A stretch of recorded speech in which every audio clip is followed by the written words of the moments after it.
The fog hung thick over the Ardennes Forest on the morning of December 16, 1944, clinging to the frost-covered fir trees like a burial shroud as Staff Sergeant Robert Mitchell of the 28th Infantry Division peered through his field glasses toward the German lines. From his forward observation post near the village of Hosingen, Luxembourg, Mitchell could barely make out the concrete bunkers of the Siegfried Line, their gray silhouettes emerging and disappearing in the shifting mist that had settled over the region during the night. Mitchell adjusted the focus on his binoculars, scanning methodically across the sector assigned to his unit by the 110th Infantry Regiment. The countryside appeared deceptively peaceful in the pre-dawn darkness, with snow-covered fields stretching toward the German border and occasional farmhouses showing no signs of activity. But something felt wrong about the morning, a tension that seemed to emanate from the earth itself, as if the very landscape was holding its breath in anticipation of violence. Behind Mitchell, Private First Class Danny Coleman of the 1st Battalion cleaned his M1 Garand rifle for the third time since midnight, the metallic sounds of the bolt action echoing softly in the concrete observation bunker that had been constructed by German engineers during their 1940 advance through the Ardennes. The 18-year-old replacement from Ohio had arrived just 2 weeks earlier, part of a steady stream of personnel sent to bring the 28th Infantry Division back to strength after the brutal fighting in the Ardennes Forest. "Sergeant, you see anything moving out there?"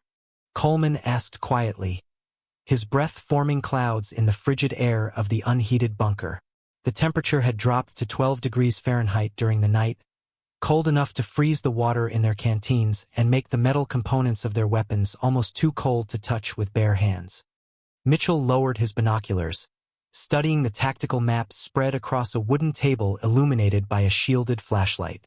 The 28th Infantry Division held a 25-mile front along the German border, with individual regiments spread impossibly thin across terrain that military doctrine suggested should be defended by at least a full corps. But the strategic priority remained focused on offensive operations further north, where the 1st and 9th Armies were attempting to breach the Siegfried Line and advance toward the Rhine River.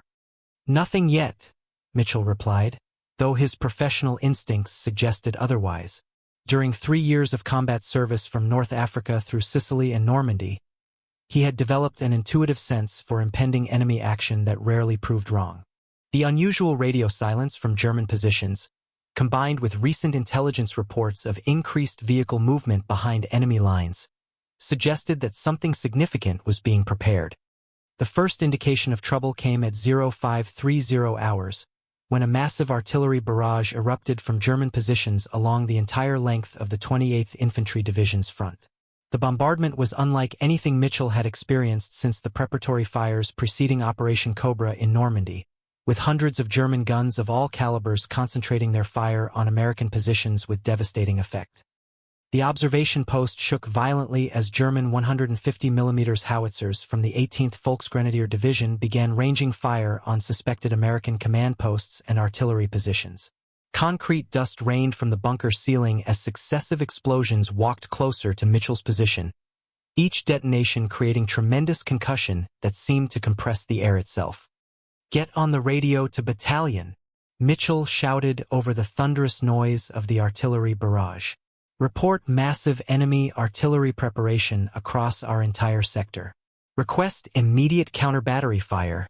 Coleman reached for the SCR 300 radio, struggling to establish contact with the 1st Battalion command post as German jamming equipment interfered with American communications.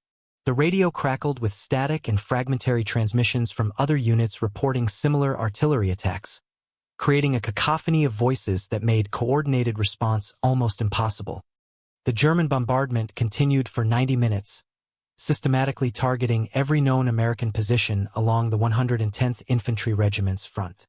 Mitchell observed the effects through his field glasses, noting the professional precision with which German artillery was destroying communication lines, observation posts, and supply routes that would be essential for coordinated defensive operations.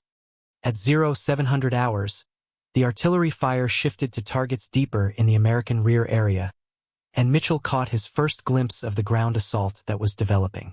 Through gaps in the morning fog, he could observe German infantry advancing in company-strength formations, supported by assault guns and moving with the tactical discipline that characterized experienced Wehrmacht units. "Jesus Christ," Coleman whispered, staring through his own binoculars at the scale of the German attack. That's got to be at least a regiment moving toward Hosingen. Maybe more.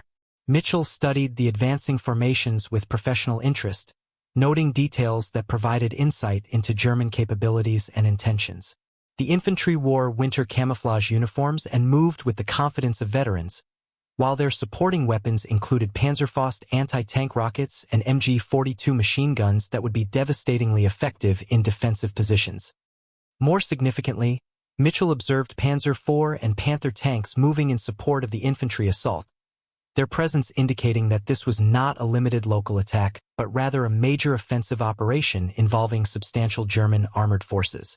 The 28th Infantry Division's anti-tank capabilities were limited to 57mm guns and bazooka teams that would be ineffective against the frontal armor of German medium and heavy tanks. "Radio battalion again," Mitchell ordered.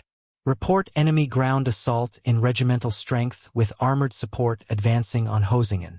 Request immediate reinforcement and artillery support." The response from battalion headquarters was fragmented due to continuing communication difficulties, but Mitchell could discern that similar German attacks were occurring along the entire divisional front.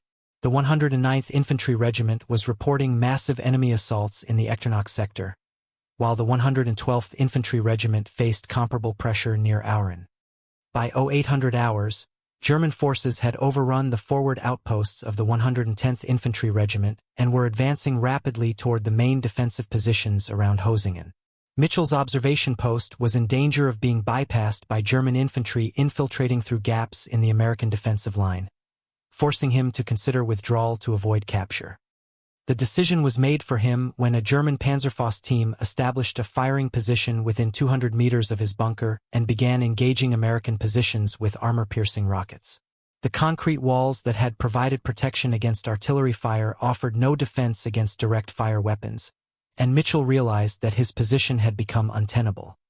"Pack up the radio and all essential equipment," Mitchell ordered Coleman. "We're pulling back to the secondary defensive line before the Krauts cut us off completely." The withdrawal from the forward observation post provided Mitchell with his first clear view of the scope of the German offensive. Artillery smoke and morning fog limited visibility to a few hundred meters in most directions, but he could observe sufficient evidence to understand that American forces were facing a coordinated attack along a much broader front than anyone had anticipated. German infantry were advancing simultaneously from multiple directions, supported by armor and artillery, in a combined arms operation that demonstrated sophisticated planning and preparation. The Wehrmacht formations displayed none of the hesitation or confusion that had characterized their recent defensive operations, instead moving with the aggressive confidence of an army conducting a major offensive operation. Mitchell and Coleman reached the 1st Battalion command post at 0845 hours, finding the facility in controlled chaos as staff officers attempted to coordinate defensive operations while processing fragmentary reports from units across the regimental front. Major William Harrison, the battalion executive officer, was studying tactical maps covered with red marks indicating confirmed or suspected German positions. "Sergeant Mitchell," Major Harrison called as soon as he spotted the returning observation team. "What did you observe in your sector before withdrawing?"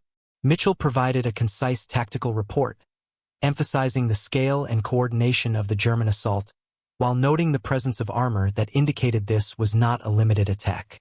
"Sir, this appears to be a major offensive operation involving at least divisional strength forces with substantial armored support. German units are advancing with tactical discipline and coordination that suggests careful planning and preparation." Major Harrison nodded grimly, consulting intelligence summaries that painted a similarly disturbing picture across the entire 28th Infantry Division front. Regiment reports that all forward positions are under attack by superior enemy forces.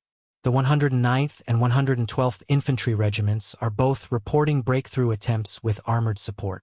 The implications were becoming clear to professional soldiers who understood operational warfare. The German offensive was not focused on a single penetration point, but rather was attempting simultaneous breakthroughs across a broad front, suggesting strategic objectives that extended far beyond the immediate tactical situation. "What are our orders, sir?" Mitchell asked, though he suspected that higher headquarters was still attempting to understand the full scope of the German operation. Hold current positions and conduct delaying actions as necessary, Major Harrison replied, reading from a message that had arrived from regimental headquarters. Reinforcements are being dispatched from 8 Corps Reserve, but arrival times are uncertain due to enemy interdiction of supply routes. The reference to supply route interdiction proved prophetic. By 1,000 hours, German forces had captured key road junctions throughout the Ardennes region, effectively severing the 28th Infantry Division's connections to rear supply depots and reinforcement sources. American units found themselves fighting isolated actions with whatever ammunition and supplies they had on hand when the offensive began. Mitchell was assigned to command a provisional rifle squad composed of personnel from various battalion headquarters elements, tasked with establishing defensive positions on the southern approaches to Hosingen. The assignment reflected the desperate expedient measures being implemented as the 110th Infantry Regiment struggled to maintain coherent defensive lines against overwhelming German pressure. His squad included Private Coleman, 2 communication specialists from the battalion signal section, a medic who had been working at the aid station, and 3 riflemen from Company A who had become separated from their unit during the German artillery barrage. None of these personnel had worked together previously, and several lacked recent experience in infantry combat operations. The defensive position assigned to Mitchell's improvised squad was a series of foxholes overlooking a snow-covered field that provided excellent observation but minimal cover against direct fire weapons.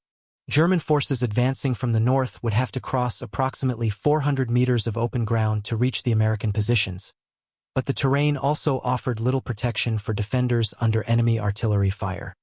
Mitchell deployed his limited personnel to maximize their defensive capabilities while conserving ammunition that could not be readily replaced.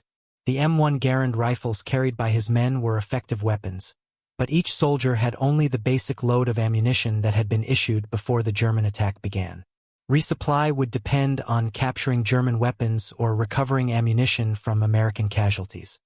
At 1,130 hours, German infantry from the 26th Volksgrenadier Division began probing attacks against the Hosingen defensive perimeter. Mitchell observed through his binoculars as squads of German soldiers advanced tactically across the open ground, using fire and maneuver techniques to close with American positions while supporting machine guns provided covering fire. "Hold your fire until they reach the marked stakes," Mitchell instructed his men, indicating white-painted fence posts that he had positioned at 200-meter intervals to provide range references. "Make every shot count, because we won't be getting resupply anytime soon." The first German assault was repelled by accurate rifle fire from Mitchell's squad and adjacent American positions, but the attack achieved its apparent objective of identifying defensive positions and testing American response capabilities.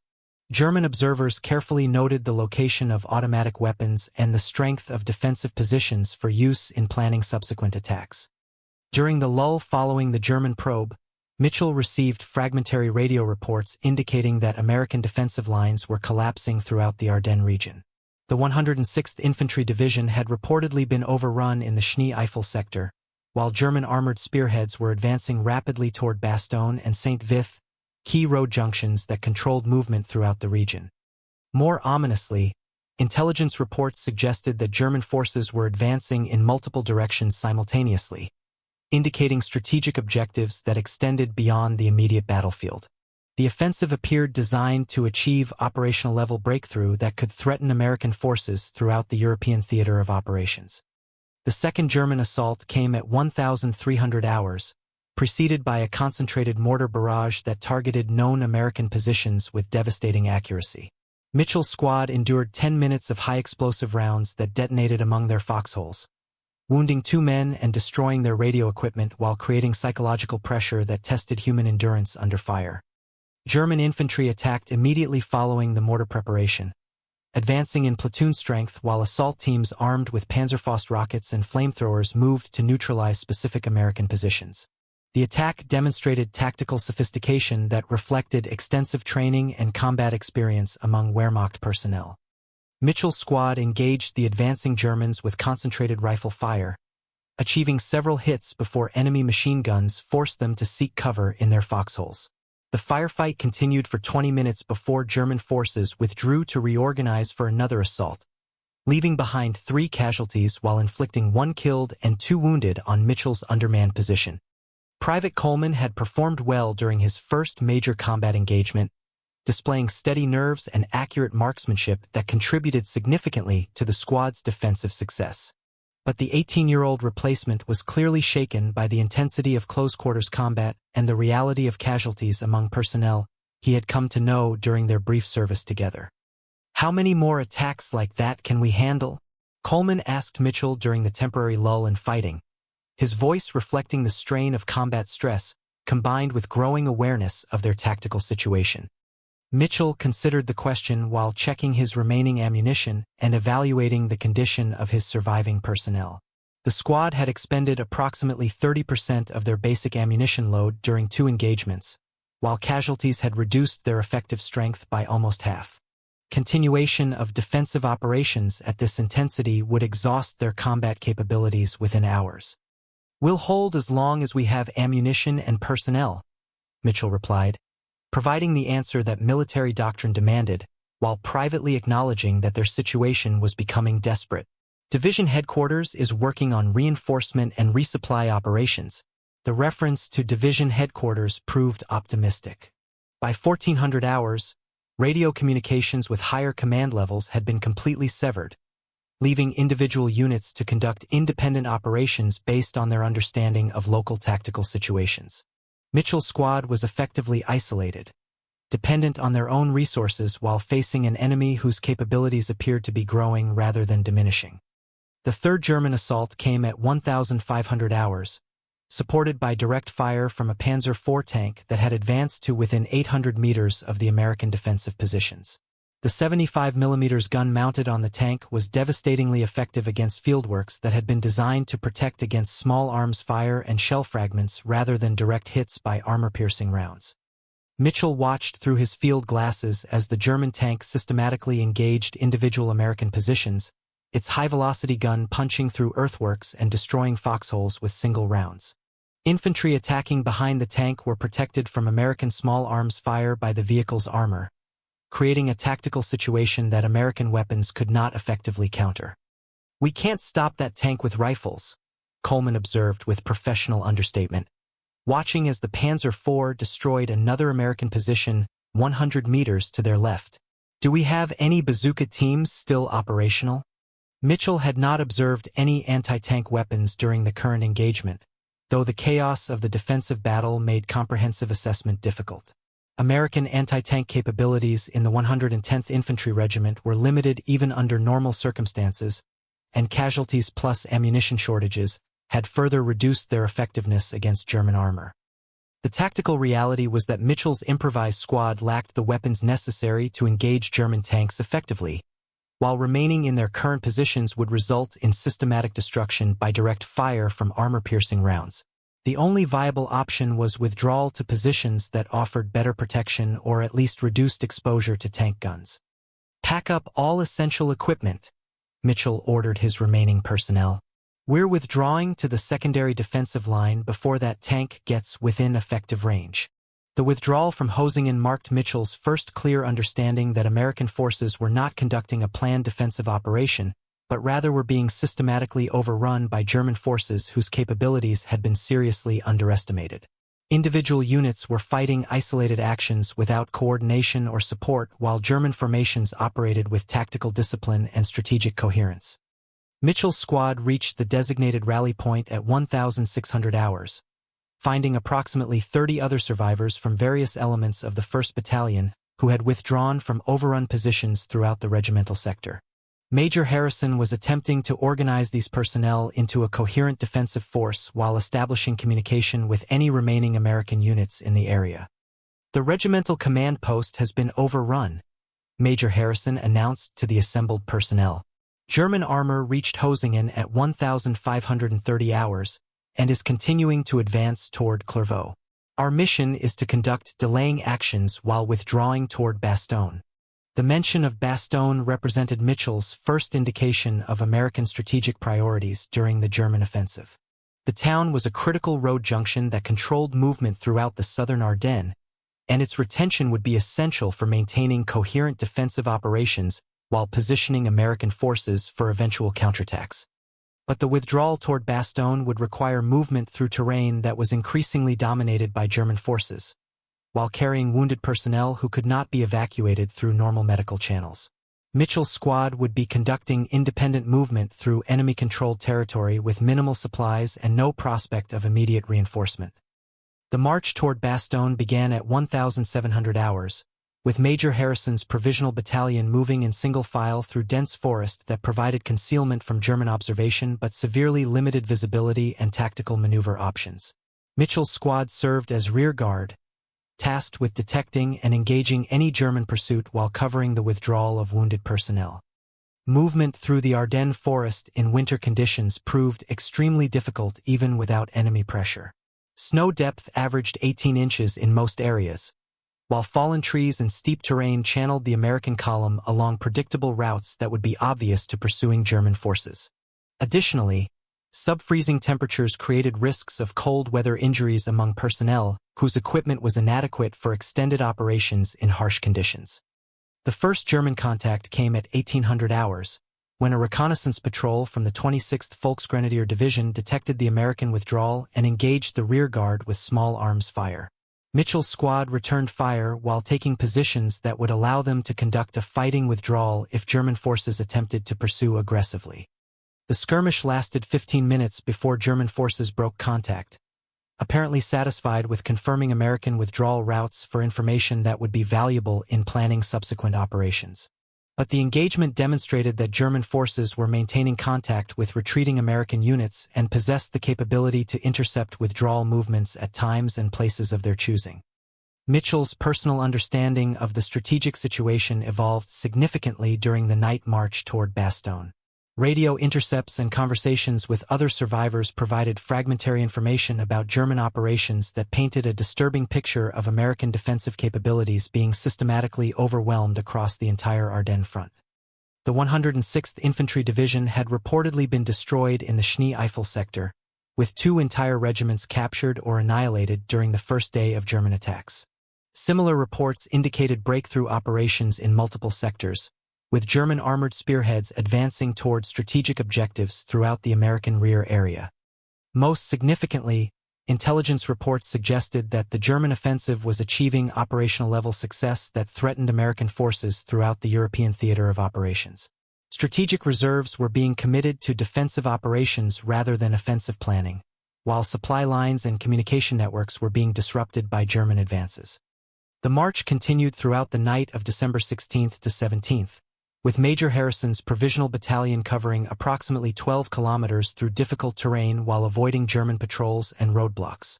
Mitchell's squad maintained rear guard responsibilities, conducting several brief firefights with pursuing German forces while protecting the withdrawal of wounded personnel who could not be abandoned. Dawn on December 17th found the American survivors approximately 8 kilometers northeast of Bastogne, in positions that provided good observation over the road network but offered limited defensive capabilities against determined German attacks. Mitchell could observe through his binoculars that German forces were already operating in the area, with vehicle movement visible on several roads leading toward the town. Major Harrison established a temporary command post in an abandoned farmhouse while attempting to contact any American units that might be operating in the Bastogne area. Radio communications remained difficult due to German jamming and the limited range of available equipment, but fragmentary reports suggested that elements of the 101st Airborne Division were being rushed to defend the strategic road junction. Mitchell was assigned to establish observation posts that could provide early warning of German approaches while gathering intelligence on enemy capabilities and intentions. His squad occupied positions in a woodline overlooking the main road from Luxembourg City, where they could observe German traffic while remaining concealed from enemy observation. The intelligence picture that emerged during December 17th was deeply disturbing to American personnel who were beginning to understand the scope of German strategic objectives. Armored spearheads were advancing simultaneously toward multiple objectives, creating a complex operational situation that threatened to divide American forces and capture critical supply bases. German forces approaching Bastogne included elements of the 26th Volksgrenadier Division, the Panzer Lehr Division, and the 2nd Panzer Division. a concentration of combat power that indicated strategic rather than tactical objectives. These formations were operating with aggressive confidence and tactical coordination that suggested careful planning and preparation for the offensive operation. Mitchell observed through his field glasses as German armor and infantry moved toward positions that would encircle Bastogne, noting the professional competence and substantial resources that characterized Wehrmacht operations. Panzer IV and Panther tanks moved in tactical formation while infantry followed in armored personnel carriers, displaying combined arms coordination that reflected extensive training and combat experience. They're setting up blocking positions on all the roads leading out of town, Coleman observed, using Mitchell's binoculars to study German deployments. Looks like they intend to surround the place completely. The tactical implications were obvious to anyone with basic military training.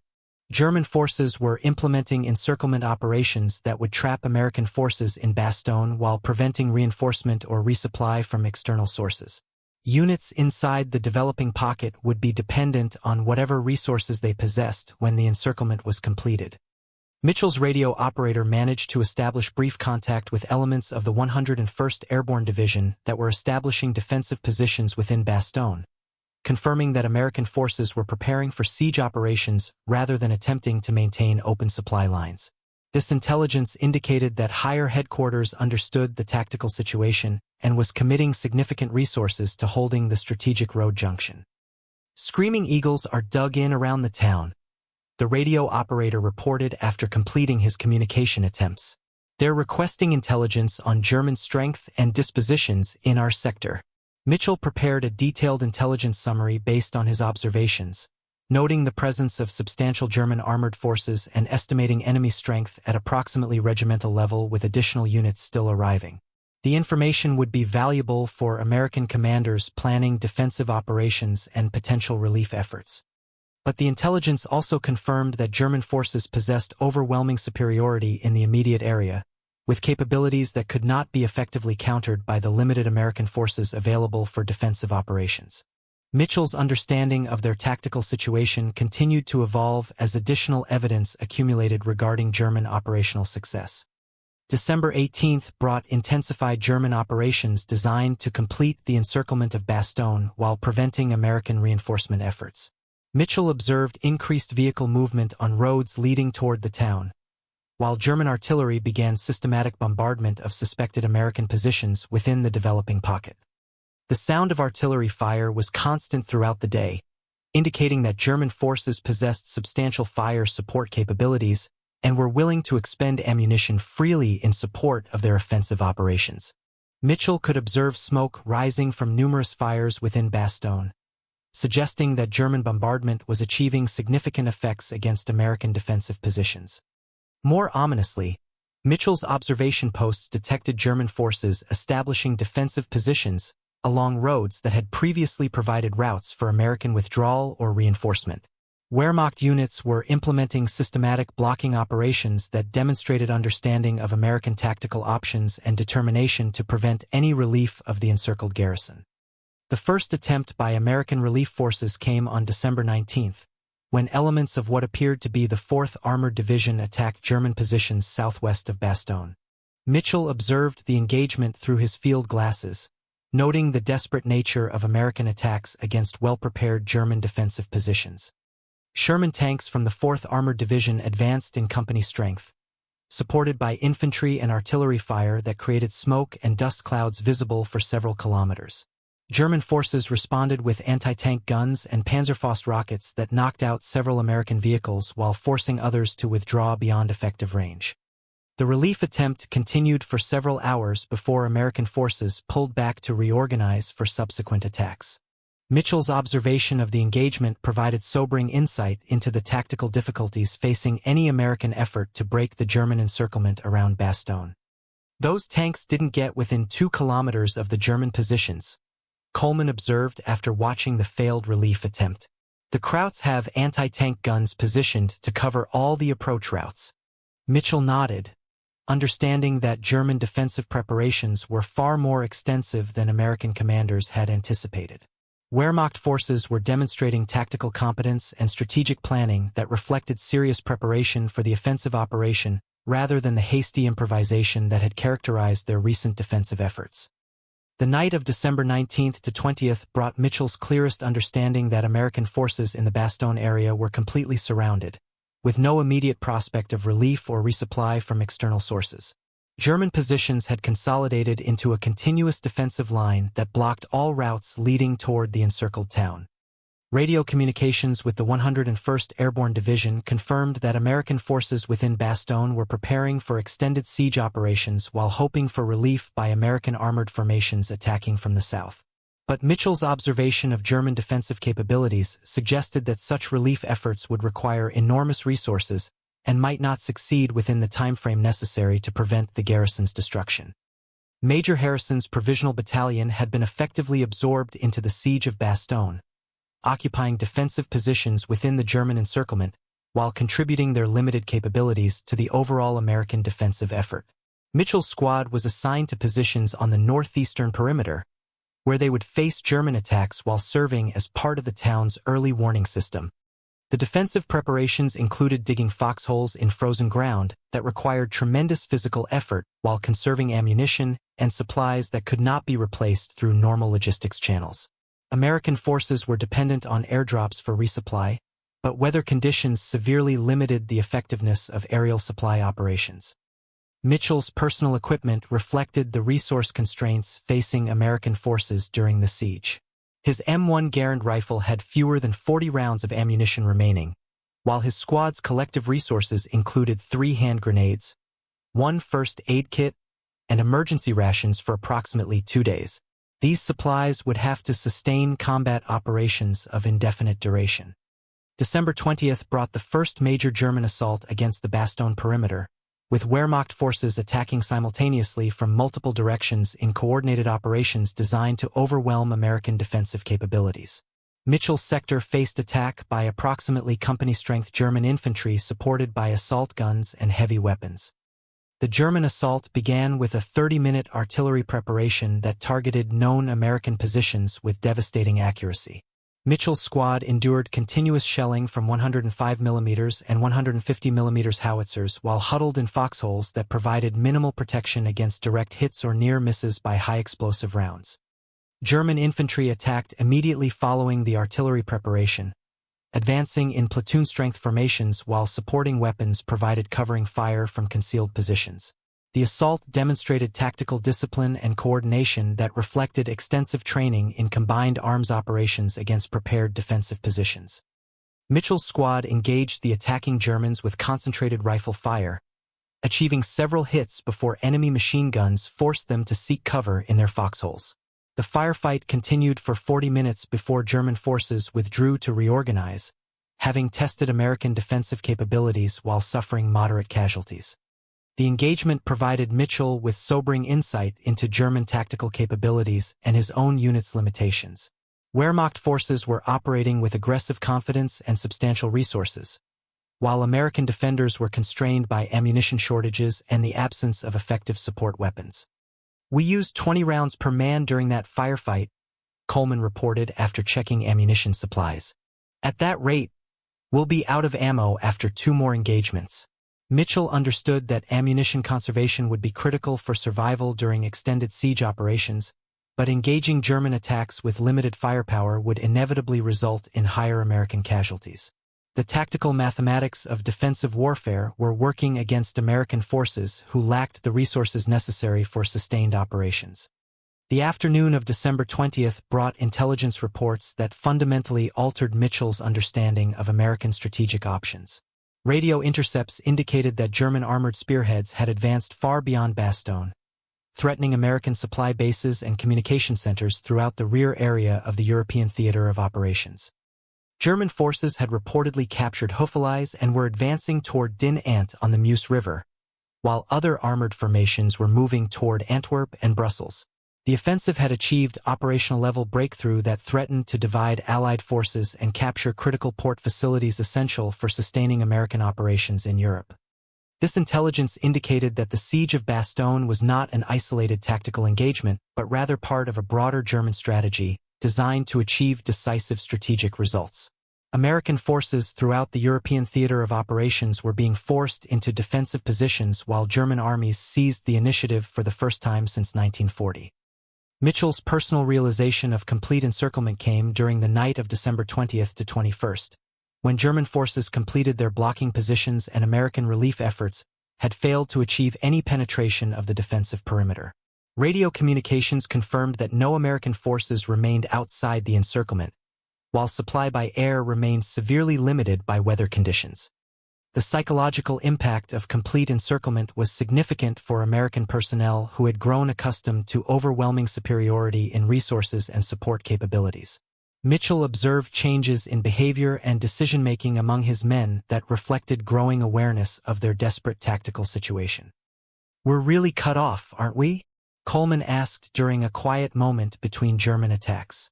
"No way out except through Jerry lines, and no supplies coming in except what the Air Force can drop."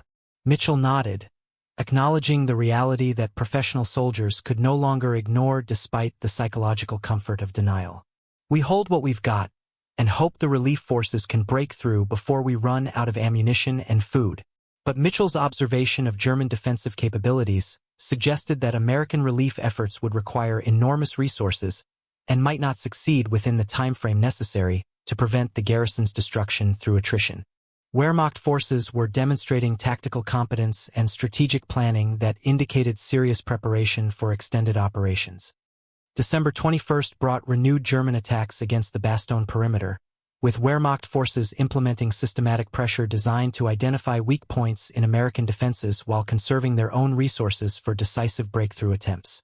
Mitchell's sector faced probing attacks throughout the day, requiring constant vigilance and careful ammunition expenditure. The German tactics reflected professional military competence and understanding of siege warfare principles. Rather than conducting costly frontal assaults against prepared positions, Wehrmacht forces were using artillery fire and small unit actions to wear down American defensive capabilities while preparing for concentrated attacks at carefully selected points. Mitchell's squad participated in repelling 4 separate German probes during December 21st, expending precious ammunition while suffering 1 casualty from mortar fire that wounded Private Coleman in the left shoulder. The injury was not life-threatening, but reduced the squad's effective strength while creating medical care requirements that strained their limited resources. American medical facilities within the Bastogne perimeter were overwhelmed by casualty rates that exceeded their capacity for treatment and evacuation. Wounded personnel who would normally be evacuated to rear area hospitals were instead treated in improvised aid stations using supplies that could not be replaced through normal logistics channels. The psychological effects of casualties among close associates were cumulative, contributing to combat fatigue that reduced effectiveness while creating additional stress for surviving personnel. Mitchell observed these effects throughout his unit, noting changes in behavior that reflected the enormous strain of continuous combat operations under impossible conditions. December 22nd brought the famous German ultimatum demanding American surrender, delivered under a flag of truce to American commanders who were expected to recognize the hopelessness of their tactical situation. Mitchell learned of the ultimatum through radio communications that indicated American rejection of German terms despite the obvious difficulties facing the garrison. The American response, reportedly stating, "nuts," in reply to German surrender demands, provided psychological boost for personnel who were beginning to question whether continued resistance was militarily rational. Professional soldiers understood that surrender might be the only alternative to complete destruction, but military tradition and personal pride demanded continued resistance regardless of the tactical situation. Mitchell's personal reaction to the surrender ultimatum was complex, reflecting both professional assessment of their military situation and emotional commitment to continued resistance. From a tactical perspective, American forces in Bastogne were clearly overwhelmed and could not sustain operations indefinitely without external support. But surrender would mean abandoning wounded comrades and conceding strategic objectives to German forces who had achieved surprise through careful planning and preparation. "What do you think about the general's response?" Coleman asked, referring to the rejection of German surrender terms. His wounded shoulder was causing significant pain, but he remained committed to his defensive responsibilities despite obvious physical discomfort. "I think we keep fighting until we run out of ammunition or the relief forces break through," Mitchell replied, providing the answer that military doctrine demanded while privately acknowledging the mathematical realities of their situation. Nobody said this would be easy. The afternoon of December 22 brought clearing weather that allowed American transport aircraft to conduct supply drops for the first time since the encirclement began. Mitchell observed C-47 cargo planes approaching at low altitude, while German anti-aircraft guns engaged them with flak that created black smoke bursts throughout the sky. Several aircraft were hit by German fire, with one C-47 crashing in flames within the American perimeter while its crew attempted to deliver desperately needed medical supplies and ammunition. The sacrifice of aircrew members who died attempting to sustain the garrison provided emotional inspiration for ground forces who were struggling to maintain morale under impossible conditions. The supplies recovered from successful airdrops were distributed according to strict priorities that emphasized ammunition and medical supplies over food and comfort items. Mitchell's squad received 20 additional rounds per rifle plus 1 additional first aid kit, resources that would extend their combat capabilities for perhaps 2 additional days of intensive fighting. December 23 brought the heaviest German attacks since the siege began, with Wehrmacht forces implementing coordinated assaults designed to achieve breakthrough before American relief forces could penetrate the encirclement. Mitchell's sector faced attack by approximately battalion-strength German forces supported by assault guns and concentrated artillery fire. The German assault began at 0600 hours with a concentrated artillery barrage that exceeded anything Mitchell had experienced during 3 years of combat operations. For 45 minutes, German guns of all calibers pounded American positions with high explosive rounds that created tremendous destruction while generating psychological pressure that tested human endurance under fire. Mitchell's squad endured the bombardment in foxholes that provided minimal protection against direct hits, while praying that their positions would not receive the concentration of fire that was obliterating other American defensive positions. The sound was indescribable. A constant thunder that seemed to shake the earth itself while creating concussion waves that compressed the air and made breathing difficult. German infantry attacked immediately following the artillery preparation, advancing in company strength while flamethrower teams and assault pioneers moved to neutralize specific American positions. The attack demonstrated tactical sophistication and resource commitment that indicated German determination to achieve decisive results regardless of casualties. Mitchell's squad engaged the attacking Germans with concentrated rifle fire, achieving multiple hits before enemy machine guns and mortars forced them to seek cover. The firefight continued for 2 hours before German forces withdrew to reorganize, having achieved limited penetration of American defenses while suffering substantial casualties. The engagement cost Mitchell's squad 3 additional casualties, including 1 killed and 2 wounded seriously enough to require medical evacuation to rear area aid stations. The squad's effective strength was now reduced to 4 men, including Coleman, whose shoulder wound was becoming infected due to inadequate medical treatment. American defensive capabilities were clearly deteriorating under the cumulative effects of casualties, ammunition shortages, and physical exhaustion that accompanied continuous combat operations under siege conditions. Mitchell understood that American forces could not sustain such losses indefinitely while German capabilities appeared to be maintained through regular reinforcement and resupply.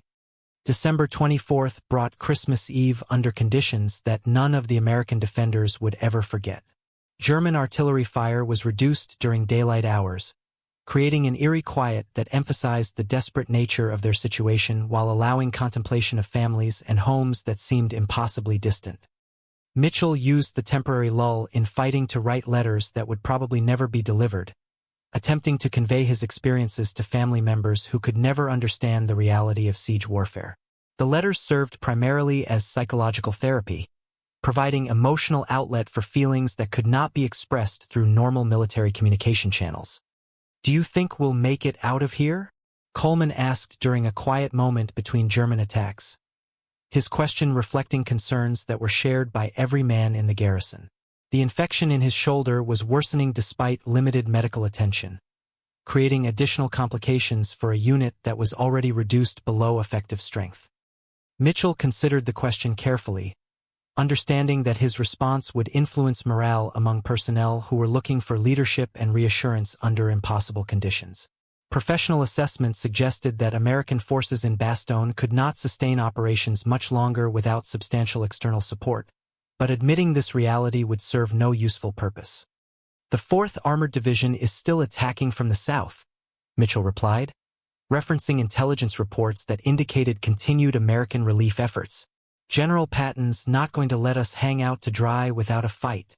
The reference to General George S.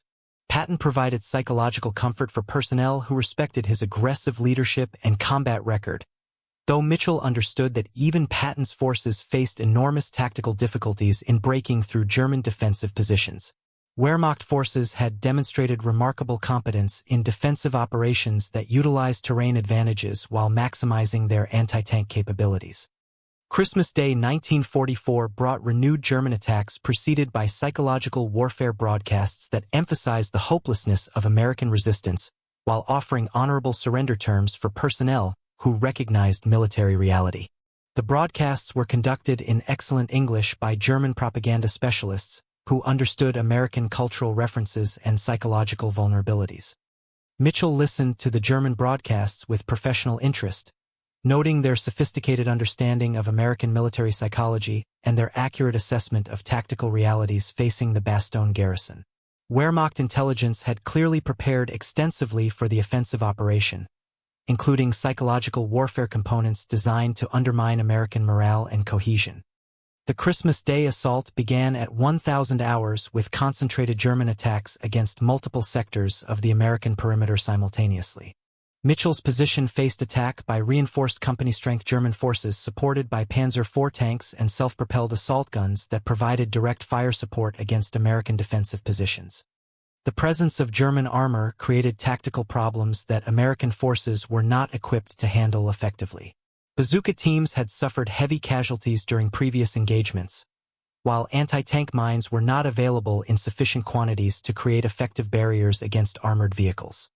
Mitchell's squad engaged German infantry with their remaining rifle ammunition while attempting to avoid direct fire from tank guns that were systematically destroying American positions. The tactical situation had become desperate, with German forces demonstrating overwhelming superiority in firepower and resource availability.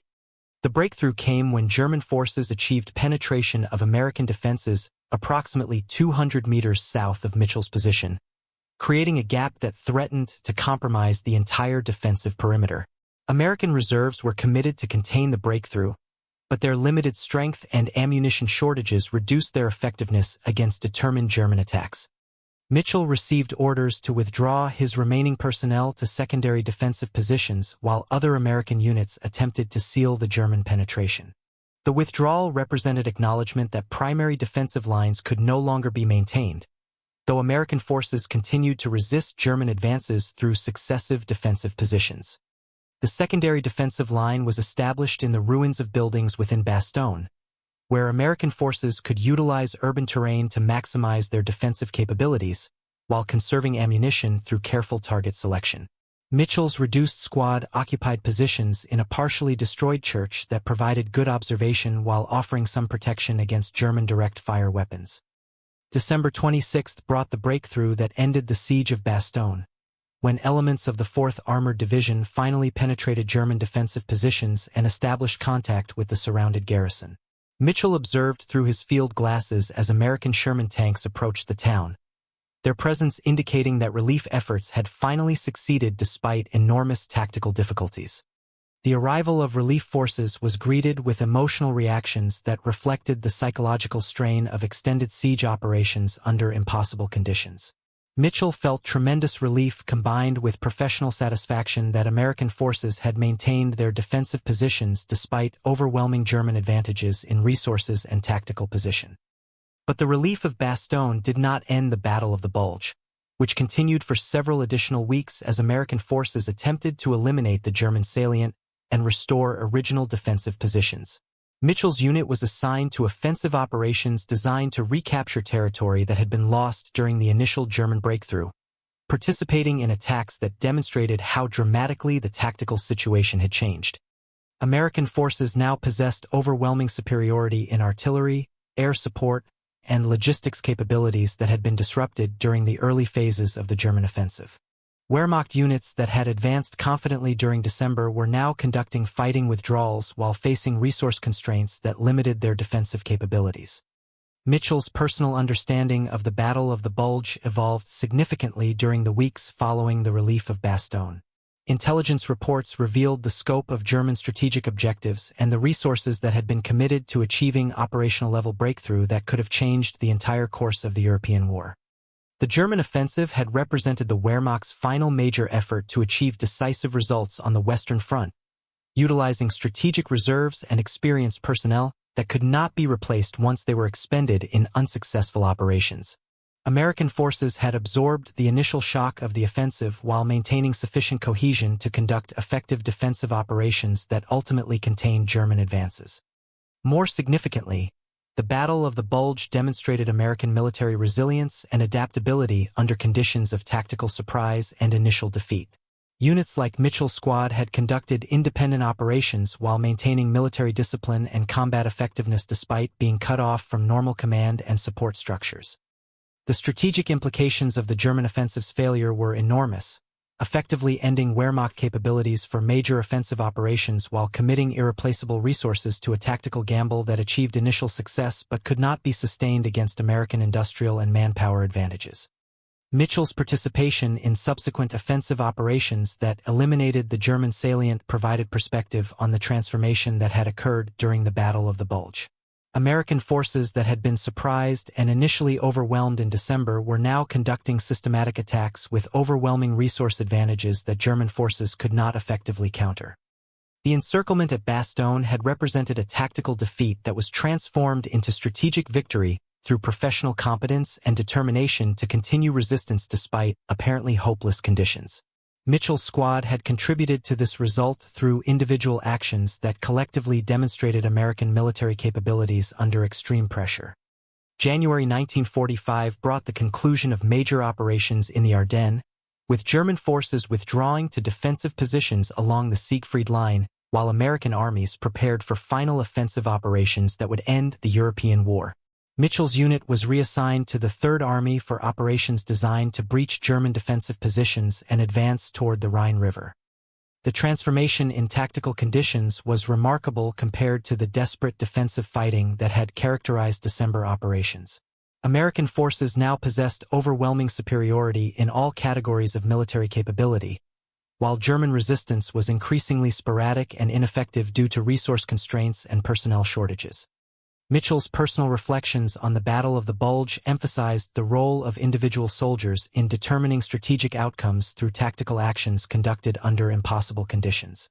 His squad's defensive operations at Bastogne had been tactically insignificant, but their collective contribution to American resistance had helped achieve strategic results that influenced the entire course of the European War. The experience also demonstrated the importance of military professionalism and unit cohesion in maintaining combat effectiveness when normal command and support structures were disrupted.